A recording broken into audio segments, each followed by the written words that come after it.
अपनी इंग्लिश को और नेचुरल और प्रोफेशनल बनाना चाहते हैं?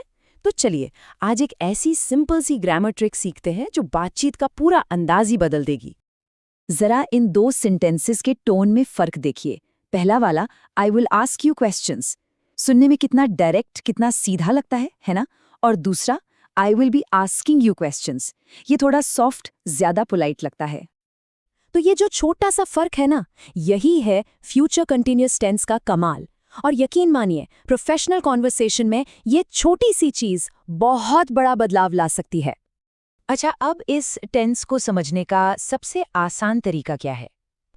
थोड़ी देर के लिए ग्रामर को भूल जाइए और सोचिए एक फिल्म डायरेक्टर की तरह।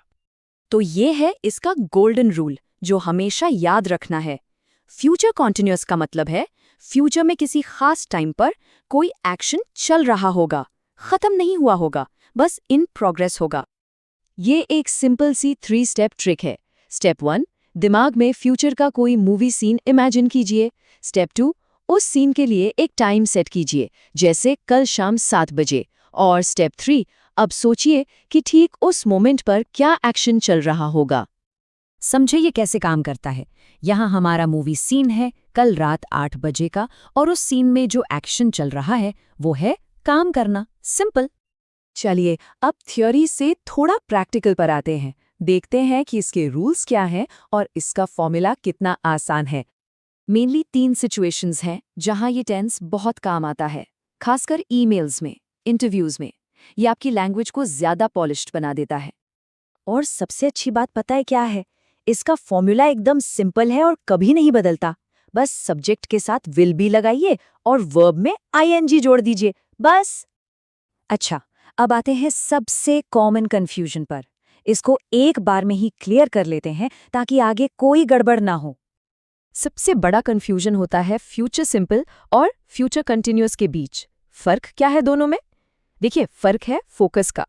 सिंपल फ्यूचर में फोकस होता है काम के रिजल्ट पर, कि काम होगा, जबकि फ्यूचर कंटिन्यूअस में फोकस होता है प्रोसेस पर, कि काम चल रहा होगा।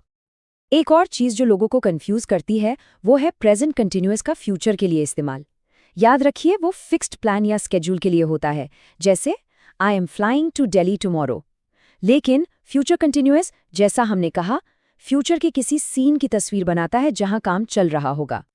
तो सारे कंफ्यूजन को दूर करने के लिए बस खुद से एक सवाल पूछिए, फ्यूचर के किसी खास टाइम पर क्या कोई एक्शन ऑनगोइंग होगा?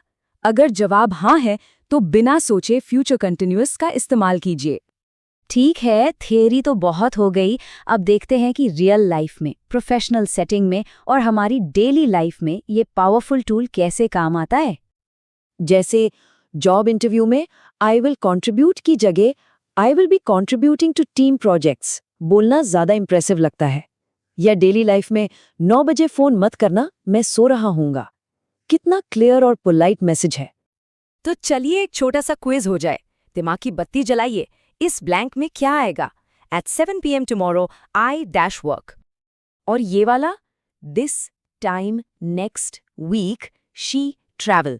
इसमें क्लू है this time next week. और ये रहा आखिरी सवाल, बिल्कुल डेली लाइफ वाला, don't disturb him, he blank sleep. तो कैसे रहे रिजल्ट्स? जवाब है will be working, will be traveling और will be sleeping। देखिए, तीनों में एक ही बात कॉमन है, एक्शन उस टाइम पर इन प्रोग्रेस होगा। तो सब कुछ सम अप करें तो 3 मेन बातें याद रखनी है। पहला, ये फ्यूचर में चल रहे एक्शन के बारे में है। दूसरा, इसका फॉर्मूला सुपर इजी है, विल बी प्लस आईएनजी। और तीसरा, ये टोन को पोलाइट और प्रोफेशनल बनाता है। आखिर में बस ये एक लाइन याद रखिए, फ्यूचर के किसी टाइम पर जो काम चल रहा होगा उसे फ्यूचर कंटिन्यूअस बोलते हैं। बस इतना समझ लिया तो फ्यूचर कंटिन्यूअस टेंस में कभी कोई गलती नहीं होगी।